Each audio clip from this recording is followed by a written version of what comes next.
इस वक्त बीजेपी के नेता राम कदम जी हमारे साथ मौजूद है। राम कदम जी, आपकी मुहिम रंग लाई सर। मुंबई पुलिस बड़ा कब्रिस्तान में मौजूद है, वहां पर जो एलईडी लाइट्स लगाई गई थी वो भी मुंबई पुलिस ने उखाड़ फेंकी है। राम कदम जी, देखिए, महाराष्ट्र में बदली हुई सरकार है और इस बदली हुई सरकार में मुख्यमंत्री एकनाथ शिंदे जी और उप मुख्यमंत्री देवेंद्र फडणवीस जी के कार्यकाल में किसी भी आतंकी का महिमा मंडन यहाँ पर नहीं हो सकता।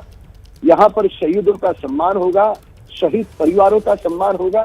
एक ऐसा आतंकी जो पाकिस्तान के इशारे पर मुंबई में बमकांड करे, लोगों की जान ले, और उद्धव ठाकरे जी के जब मुख्यमंत्री थे तो उनके कार्यकाल में उस कब्र को मजार बनाने तक वे सारे लोग चले गए।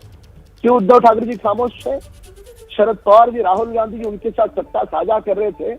ये आतंकियों का महिमा मंडन ये देश के 135 करोड़ लोगों को कतई मंजूर नहीं है।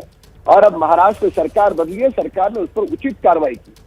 किसी आतंकी की जगह उसकी कब्र मजार नहीं बन सकती जी। शहीद हो, देश के लिए मर मिटा हो, उसकी कब्र अगर मजार बनती है तो सारा देश उसका स्वागत करेगा। पर यही उद्धव ठाकरे की आंखों के सामने ये कुकर्म हुआ तो क्या उन्हें आगे आकर के देश की माफी नहीं मांगनी चाहिए? हमारी मांग है। सर मेरा एक सवाल है, मेरा एक सवाल है।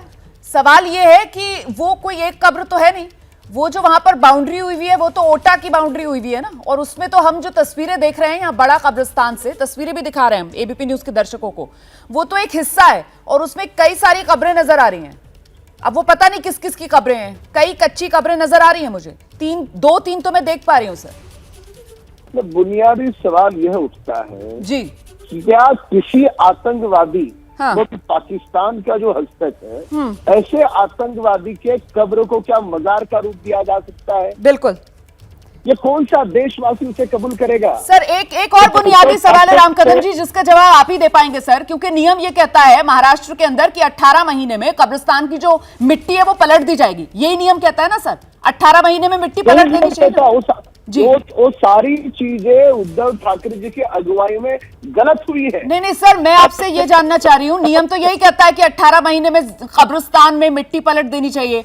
अब जो एग्जीक्यूशन है, जो फांसी पर लटकाया गया था याकूब मेमन को, वो 2015 में, और सर 2019 तक तो आप ही की सरकार थी, तो मतलब 15 से 16, 17, 18, 19, तो 4 साल तक तो सर आप ही की सरकार रही, मुख्यमंत्री देवेंद्र फडणवीस थे। तो इन 4 सालों में तो सर मिट्टी पलट दी गई होगी ना इस कब्रिस्तान की, या कब्र रखी गई?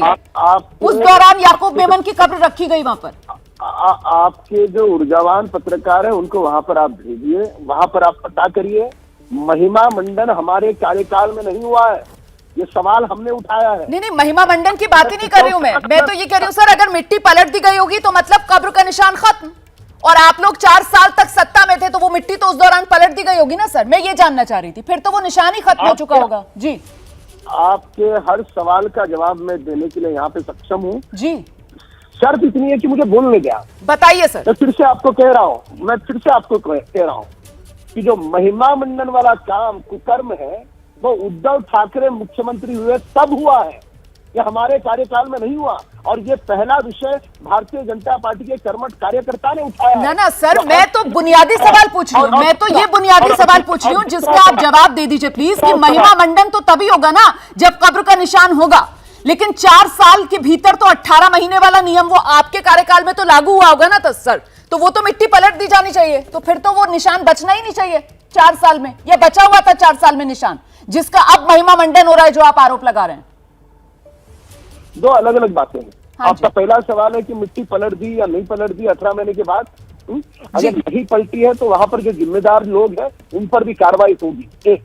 और दूसरा कि उस कब्र को मजार कब बनाया गया, तो उस कब्र को मजार में 3 बार कह चुका हूं, उद्धव ठाकरे मुख्यमंत्री थे उस कार्यकाल में बनाया है। तो इसलिए बिल्कुल जो 2 बातें कर रहे हैं सर, आप बिल्कुल पॉइंट पर आ गए, आपने बिल्कुल सही पॉइंट पकड़ा है, लेकिन मेरा जो पहला सवाल है ना उसी का जवाब जब तक नहीं मिलेगा तब तक दूसरे पॉइंट पर हम जा नहीं सकते, क्योंकि वो पहले तो 4 साल जो है वो आप लोगों की सरकार थी, तो अगर 18 महीने वाला नियम आप लोगों की सरकार में लागू हुआ और वो मिट्टी पलट दी गई, फिर तो सर कब्र बची नहीं वहां पर याकूब मेमन की। क्या मजबूरी है मेरी, बताइए।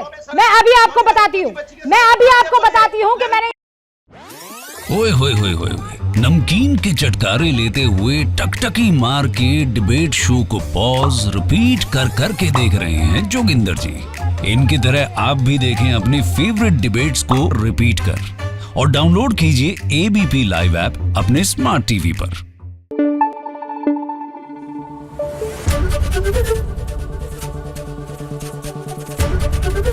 एबीपी न्यूज आपको रखे आगे।